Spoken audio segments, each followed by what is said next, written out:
करेंगे।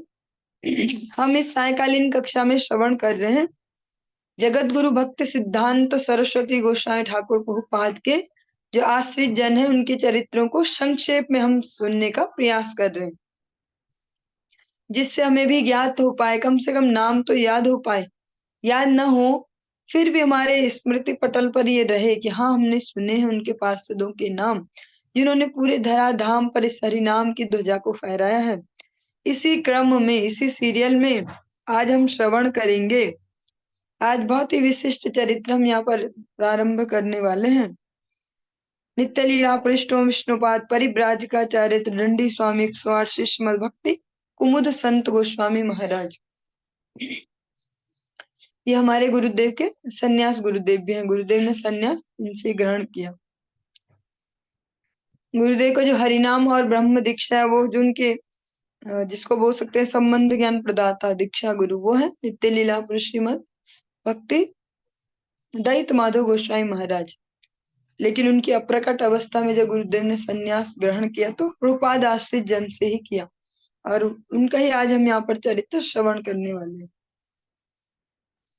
नमा ओम विष्णुपादाय गौरप्रेष्ठाय भूतले श्रीमते भक्ति कुमुद संत गोस्वामीति नामिने धृत भक्त्युज्ज्वला ज्वलांगाय गुरोभीष्ट प्रदाय च जीव कल्मष नाशाय नमो नाम प्रदायिने नमो आचार्य वर्याय गुरु सेवक जीविने गौरवाणी प्रचारार्था यावतीर्णा यत्र भूतले नमः श्री भक्ति सिद्धांत सरस्वत्याश्रिताय च आकुमार व्रतांताय त्रिदंडी वेशधारिणे।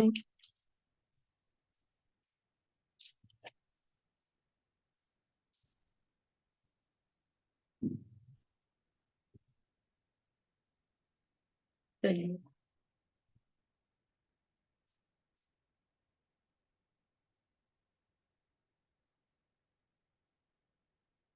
इनके चरित्र को हम आज प्रारंभ करते हैं। पश्चिम बंग राज्य के प्राचीन ऐतिहासिक मेदिनीपुर जिला, ये बड़ा ही फेमस इस जिले को बोल सकते हैं। यहाँ पर बहुत सारे गौड़ी वैष्णवाचार्यों ने जाकर प्रचार किया है और वहां पर बहुत अच्छी संख्या में भगवत भक्त विद्यमान है। मेदिनीपुर जिला नारायणगढ़ थाना अंतर्गत नारमा ग्राम निवासी 400 वर्ष से भी अधिक वंश परंपरानुक्रम से श्री श्री राधा किशोरी मोहन जू के नैष्ठिक सेवा परायण भक्त्यानुरागी ज्ञानी गुणी महान ज्योतिष शास्त्रविद सिंह पराक्रमी जमींदार श्रीयुत वैकुंठ नाथ राय एवं श्रीमती रत्नमयी देवी को, जो इनके वंश परंपरा है, जिस कुल में भगवान ने इनको जन्म दिया है और जिस प्रकार आप अनेक बार श्रवण करते ही आ रहे हैं, गुरुदेव के मुख से भी कई बार आपने श्रवण किया होगा। भक्तों की एकमात्र अभिलाषा होती कि हे प्रभु, अगली बार जन्म देना अगर दया करके तो अपने भक्तों के घर में देना, जिससे आपकी भक्ति को सहज रूप से स्वीकार भी कर पाए और कर भी पाए। अगर किसी अभक्त घर में जन्म दे दिया तो वैसा ही परिवेश बचपन से मिलेगा और वैसी ही रुचि पे उत्पन्न होंगी, फिर भगवान नाम में लगने के लिए बहुत परेशानी होगी। जो जिस परंपरा में इन्हें जन्म मिला है, इनको शरीर देह प्राप्त हुई, वहां जो पिछली उनकी वंश परंपरा है, लगभग 400 साल से उस परंपरा में श्री श्री राधा किशोरी मोहन जू, भगवान के जो श्री विग्रह हैं राधा रानी ठाकुर जी, जिनके नाम है राधा किशोरी मोहन जू, इनकी सेवा चलती है वंश में। इनके पिताजी का नाम हुआ श्रीयुत वैकुंठ नाथ राय और माता जी का नाम रत्नमयी देवी को माता पिता के रूप में आश्रय करके कनिष्ठ पुत्र के रूप में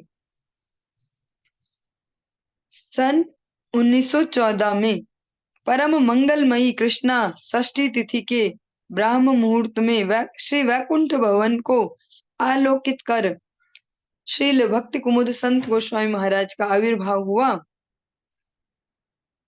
शिशु की दिव्य लक्षणों से युक्त रूप रेखा देख पितृदेव ने जन्म लग्न विचार करके, और जो पिताजी है वो स्वयं ज्योतिष शास्त्रविद हैं, शिशु के भविष्य का अलौकिक रहस्य, पूर्ण जीवन और अतिमर्त्य महापुरुषोचित सर्व सद्गुण देखकर जन्मपत्री के अनुसार शिशु का नाम श्री राधा रमन रखा।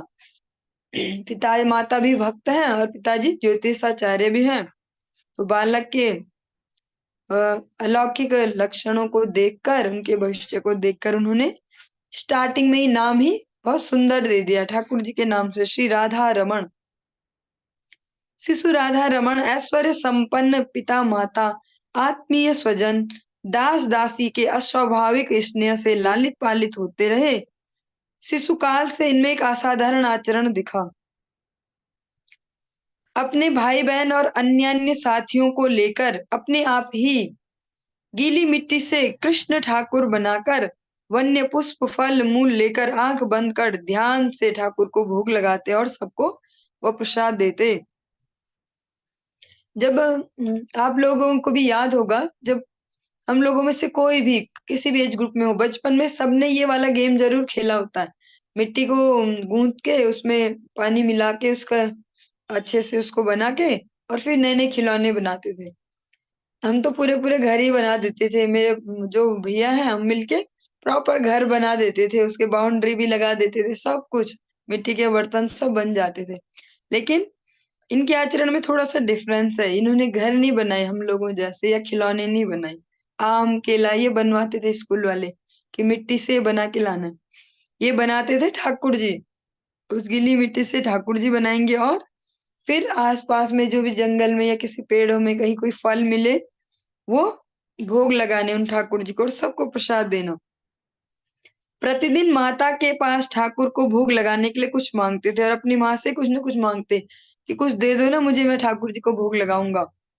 भक्तिमती माता जी यह देखकर बहुत आनंदित होती और एक छोटी सी थाली में फल मूल मिठाई इत्यादि सजाकर बालक के हाथों में दे देती। बालक बहुत खुश होकर वह फल मूल ठाकुर को भोग लगाकर सभी साथियों को प्रसाद देते थे। कभी श्री राधा किशोरी मोहन जी के मंदिर में बैठकर आंख बंद करके ध्यान करते थे, कभी रोते थे, कभी हंसते थे और कभी बड़े मधुर कंठ से गान भी करते थे। हमेशा इस प्रकार भाव में डूबे रहते थे। राधा रमण का इस प्रकार अलौकिक भक्तोचित आचरण और चरित्र देखकर माता पिता एवं परिवार के अन्य सदस्य बहुत आनंदित होते थे।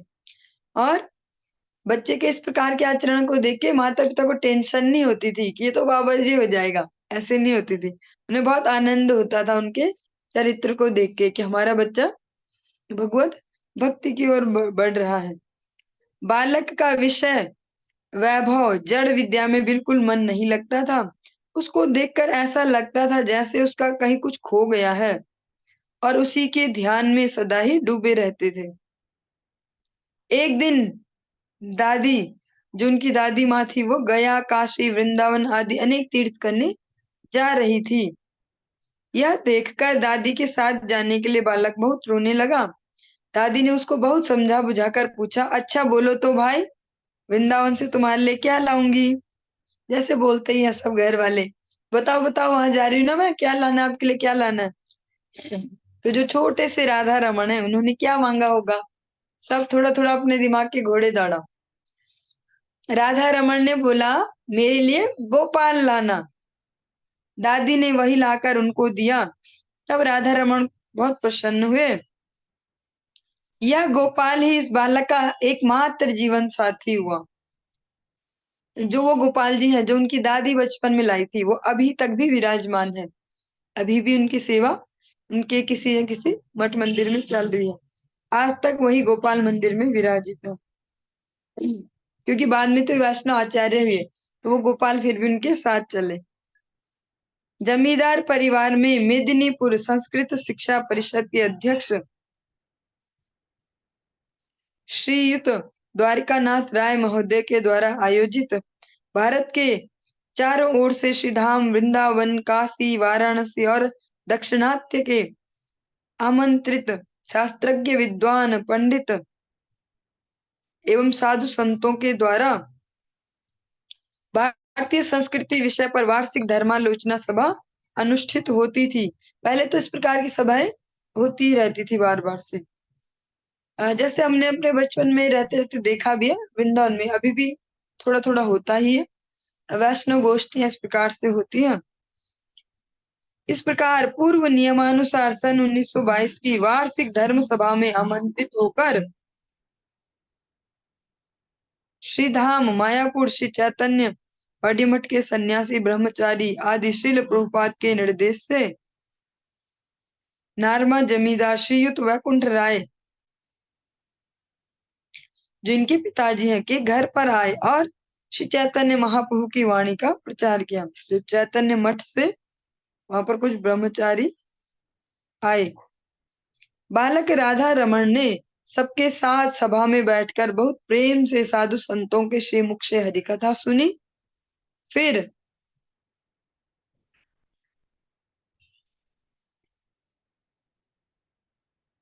पुनः 1923 लगभग एक साल के बाद फिर से सीधा मायापुर से वहां से कुछ इस बार सन्यासी वृंद आए और फिर से वैकुंठ नाथ बाबू के घर में सब लोग आए और वहां पर 5 दिन तक धर्म सभा अनुष्ठित हुई।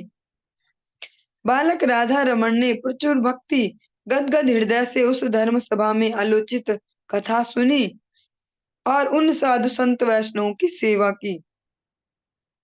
यहाँ तक कि इन सन्यासी ब्रह्मचारी वैष्णवों के साथ भोजन सहन शयन बैठना आदि का संग भी किया। यह देखकर श्रीमद वनदेव गोस्वामी महाराज एवं श्रील प्रणवानंद ब्रह्मचारी, ये दोनों चरित्र हम सुन चुके हैं जिनके नाम यहाँ पर बोले जा रहे हैं। श्री जो वनदेव गोस्वामी, इनका पूरा नाम है नित्य लीला श्री भक्ति हृदय वनदेव गोस्वामी महाराज। और जो प्रणवानंद ब्रह्मचारी, तो जस्ट पहले हमने जो चरित्र श्रवण किया है नित्य लीला श्री भक्ति प्रमोद पुरी गोस्वामी महाराज जी, उनका ये ब्रह्मचर्य का नाम है प्रणवानंद ब्रह्मचारी। तो ये लोग भी थे वहां पर आए हुए। इन्होंने वैकुंठ बाबू से कहा, इनके पिताजी से कहा, आपका छोटा पुत्र राधा रमन जो है, इसका आचरण चरित्र और भाव बहुत सुंदर है। आपकी इच्छा हो तो राधा रमन को हम सबके साथ श्री प्रभुपाद के पास चैतन्य मठ में ले जाएं, वहां रहकर पढ़ाई लिखाई करेगा और उसके साथ श्री गुरुदेव प्रभुपाद एवं भगवान की सेवा भी करेगा। तो जो वहां पर सन्यासी वृंद गए ब्रह्मचारी, उन्होंने इनके पिताजी से इनको मांग लिया। यह सुनकर, तब तक इनकी एज बहुत कम है, ये बहुत कम एज में ही आ गए थे और सबसे छोटे शिष्य भी माने जाते हैं, माने क्या जाते हैं ही, जो फाइनल जो लास्ट शिष्य बोल सकते हैं यही है। यह सुनकर, ये सबसे ज्यादा समय तक इस धरा धाम पर रही, अभी कुछ वर्षों पहले तक विद्यमान थे। यह सुनकर राधा रमन का मन परमानंद से भर गया। इन सन्यासी ब्रह्मचारियों की कथा वैकुंठ बाबू अपने मन में सोचकर, उनको भी प्रसन्नता हुई। जैसे हम सुनते भगवान राम की कथा प्रसंग में विश्वामित्र जी जब मांगने आए तो राजा दशरथ को अंदर से बहुत परेशानी हुई और उन्होंने डर से ही दिया उन्हें कि कहीं ये श्राप ना दे दे। उन्होंने खुशी से नहीं दिया उनको, क्योंकि उनके तो इतने बुढ़ापे में पुत्र हुए और उनमें इतनी ममता। एक हम यहाँ पर देखते हैं जो भगवत भक्त है, तो जो उनके पिताजी हैं वैकुंठ बाबू, उन्हें कोई कष्ट नहीं हुआ ये सुन के। जब उनको बोला, उनको भी बढ़िया लगी वो जो ये उनको प्रस्ताव दिया गया। सभानुष्ठान समाप्त होने पर सन्यासी ब्रह्मचारियों ने विदा के समय जो वैकुंठनाथ बाबू हैं उनको आमंत्रित किया कि आप भी चैतन्य मठ में आइए कभी समय लेकर। प्रचारकों ने श्री मायापुर लौटकर जमींदार बाबू की सारी कथा श्रील प्रभुपाद के चरणों में निवेदन की और उसके साथ श्रील वनदेव गोस्वामी महाराज ने छोटे राधा रमन को श्रील गुरुदेव की सेवा में लाने के लिए भी निवेदन किया। यह सुनकर अपने प्रिय भक्त के दर्शनाभिलाषी विगलित हृदय से श्रील प्रभुपाद ने विशेष प्रसन्नता प्रदर्शन किया। प्रचारकों के आमंत्रण से एक समय श्री वैकुंठनाथ बाबू श्री धाम मायापुर चैतन्य मठ में पधारे। उनको देखकर प्रचारक वर प्रचारक प्रवर श्रीमद वनदेव गोस्वामी महाराज एवं श्रीपाद प्रणवानंद प्रभु ने अत्यंत प्रीति पूर्वक अभ्यर्थना की एवं श्रील प्रभुपाद के पास ले जाकर उनके दर्शन करवाए और जमींदार बाबू का परिचय दिलाया। उन्होंने अति मर्त्य महापुरुष श्री प्रभुपाद के दिव्य दर्शन और मठ मंदिर भगवान की सेवा पूजा उनके प्रति मठवासियों के आतिथ्य अभ्यर्थना प्रसाद सेवा व्यवहार एवं रहने की सुंदर व्यवस्था देखकर श्री वैकुंठ बाबू का एकदम मन प्राण भर गया। कुछ दिन रहकर मायापुर दर्शन और श्रील प्रभुपाद के नित्य दर्शन के साथ उनके श्रीमुख से अत्यंत वीर्यवती हरि कथा श्रवण कर परमानंदित और संतुष्ट होकर अपने घर लौटे। बोल घर में पहुंचकर सारी बात अपने परिवार के सदस्यों को सुनाई।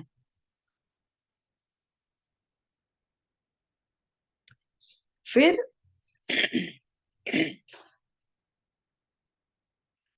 अब फिर एक साल बाद एक साल के गैपिंग में ये सब चल रहा है। सबसे पहले वो 1922 में उनके घर पर आए थे, फिर 1923 में आए और अब 1924 है। सन 1924 वैशाख महीना के इस बार फिर से जो वो गोष्ठी आयोजित हुई संस्कृत परिषद के द्वारा, उस धर्म सभा के अंत में बालक की माता के साथ परामर्श करके, जो उनकी माता जी हैं उनसे बातचीत करके श्री मायापुर चैतन्य मठ के आमंत्रित श्रीमद भक्ति हृदय वन गोस्वामी महाराज, श्रीपाद प्रणवानंद प्रभु आदि भक्तों के साथ राधा रमण को लेकर श्री वैकुंठनाथ बाबू ने श्रीधाम मायापुर स्थित चैतन्य मठ में अपने पुत्र को वहां रखने के लिए लाए। फिर वैकुंठ बाबू ने पुत्र को सिखाया, श्री गुरुदेव प्रभुपाद तुमको जो कुछ पूछेंगे तुम सभी प्रश्नों के उत्तर हाँ बोलना। अपने पिता के साथ श्री चैतन्य मठ पहुंचकर आजानुलंबित बाहु, जो जो जिन महापुरुष के हाथ कैसे होते हैं, या जंघाओं से भी नीचे नीचे तक आते हैं, लगभग घुटनों घुटनों तक हाथों की इतनी लंबाई होती है। विशिष्ट उज्जवल स्वर्ण कांति तेज पुंज श्रील प्रभुपाद के चरणों में साष्टांग प्रणाम करके प्रथम दर्शन मात्र से ही राधा रमण आश्चर्यचकित हो गए।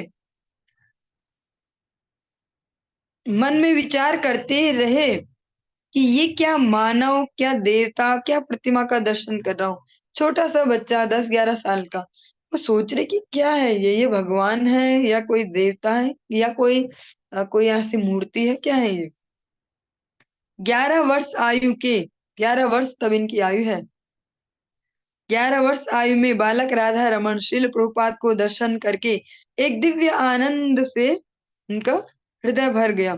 सोचने लगे कि अतीत में खोए हुए परम प्रियजन आज मुझे मिल गए।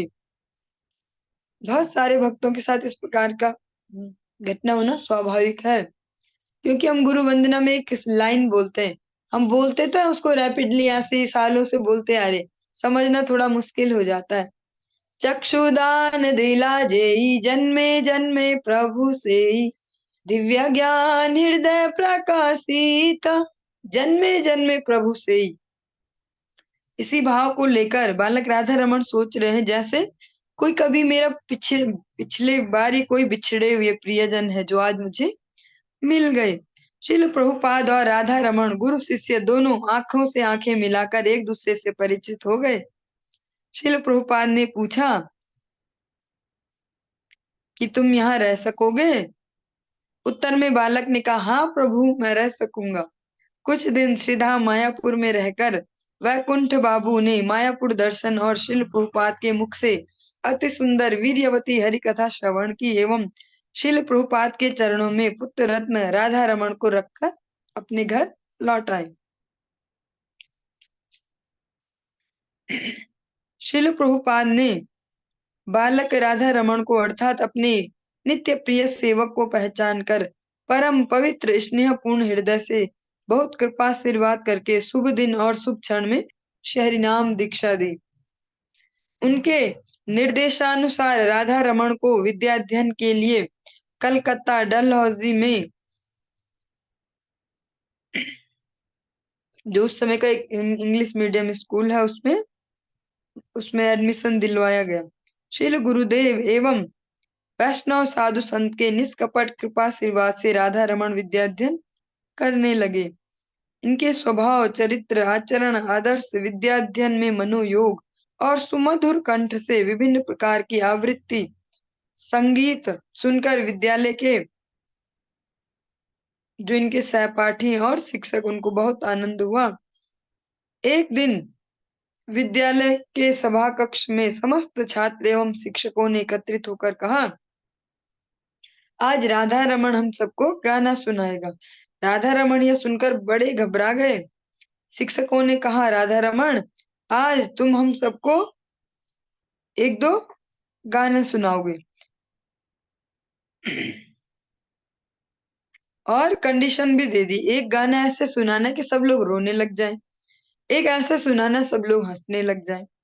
यह सुनकर राधा रमन ने पहला गान सुनाया। वो कौन सा गान है? भगवान श्री रामचंद्र का सीता जी के विरह में विलाप।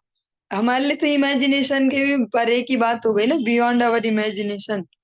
इतना छोटा सा बच्चा, कैसे किसी को ऐसे घर में जन्म मिलता है, कैसे ऐसे माता पिता मिलते हैं जो जिनको बढ़िया लगता है कि भक्ति कर रहा है। आज की डेट में बोले तो सब टेंशन में आ जाएंगे कि बाबा जी हो जाएगा, हमारा क्या होगा। वो माता पिता खुद ही सपोर्ट भी कर रहे हैं भक्ति में, और यहाँ तक की भी बात हो गई कि बस दे दो इनको अब, तो वो उसके लिए भी प्रिपेयर हो गए, खुद से छोड़ के आ गए। बच्चा भी खुद से बोलता हाँ मैं रह लूंगा। गुरुदेव भी ऐसे मिले, सो कॉल्ड गुरु नहीं मिले कि जो बोले बस तू यहाँ हमारे बर्तन धो और हो गया। उन्होंने उन्हें अच्छे से एडमिशन भी दिलाया, जिस प्रकार की जिसमें योग्यता है। एक माता पिता जैसे ही उनको गोद लिया समझो। तो अब जब उनके सामने कंडीशन आई कि दो गाने आपको सुनाने होंगे, एक तो ऐसा कि सब लोग रोने लग जाएं और एक ऐसा सब लोग हंसने लग जाएं। तो पहले सुनाया भगवान रामचंद्र जी का जो सीता जी के विरह में विलाप है। अभी ये इसके सुरताल तो मुझे आएंगी नहीं, बस ऐसे ही पढ़ के आप लोगों को सुना देती हूँ। अंधकारे अंतरेते अश्रु बादल झरे, लक्ष्मी ही नेर शून्यपुरी, मन जे के मन करे, कोथाय आलो, आकाश भरा कालो या आलो, फिर अबो ना आर, महारानो प्राण कांदनो घरे।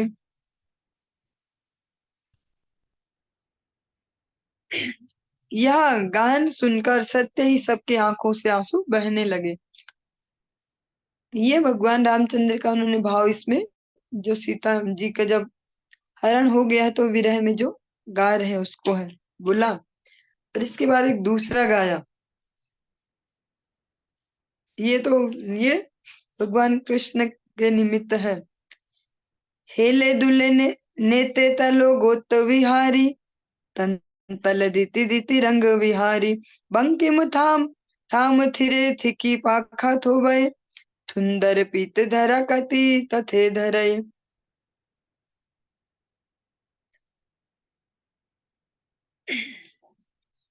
चलिए, उन्होंने उसको तोतली भाषा में इसको बोला। भगवान कृष्ण की जो लीला चल रही है अपने दोस्तों के साथ, उसको तुतला के बोला। जो उसके एक्चुअल वर्ड है वो इस प्रकार है, हेले दुले चले चलो गोष्ठ विहारी, चंचल दिठी मीठी रंग विहारी, बंकिम ठाम सिरे सिखी पाखा शोभये, सुंदर पीत धड़ा कटी तटे धरे। जो उसके शब्द थे एक्चुअल में उनको तुतला के भी बोला और भगवान की लीला भी हंसी, तो सब लोग हंस हंस के पागल हो गए। समवेत शिक्षक और सभी छात्रों ने राधा रमन की बहुत प्रशंसा की और करताली से सभा स्थली को मुखरित कर बहुत आनंद प्राप्त किया। चलिए, इस कक्षा को यहीं पर ही विराम देंगे, आगे कल कंटिन्यू करेंगे। हरे कृष्ण।